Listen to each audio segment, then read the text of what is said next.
Welcome to the fastest 2 minutes in automotive. This is the rundown. Evan, welcome back to the fastest 2 minutes summer edition. I'm going to pivot a little bit over to the collision industry. iCar actually just dropped its 2025 report, and the numbers are actually pretty interesting. So I know there's a huge focus on training on the automotive repair side, but it's really nice to see that they're doing it on the collision side.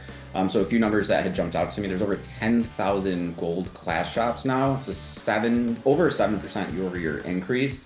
And to me, really the big one is 31% more course completions in a single year. So it's really nice to see collision is just as invested as aftermarket into making sure that we're training technicians and talent and keeping them happy. I'm going to pivot over to you. I saw some news about Driven Brands. Can you tell us what's going on over there? Yeah, continuing the theme of all things collision, one of the largest collision operators in the entire North American market. Driven Brands reported an 8.2% increase year over year, which is great to see. We know that there's always turbulence going on in the collision market given the brands that are currently available with that, but it's strong. It means that consumers have the business ready to go for shop owners. It's just a matter of who they choose. And you being on the ASI side of things, all things customer acquisition, what are you seeing? Yeah, I was actually reading an article, and really no surprise, right?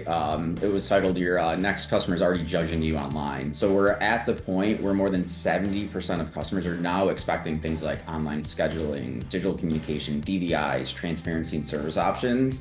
So if you're not doing that, you're not looking at implementing these solutions. This is what people are expecting this day and age. So I highly recommend start looking into it. I know we're hitting our summer, we're going to get busy, but definitely something to put on your radar as a shop owner.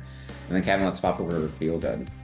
I think we've been doing a really good job highlighting up-and-coming technicians in the industry, and I just wanted to highlight Mitchell, which just gave out an Outstanding Technician on the Rise scholarship, which was about $2,500 last week. That went to Lon Mew of Arcadia, California.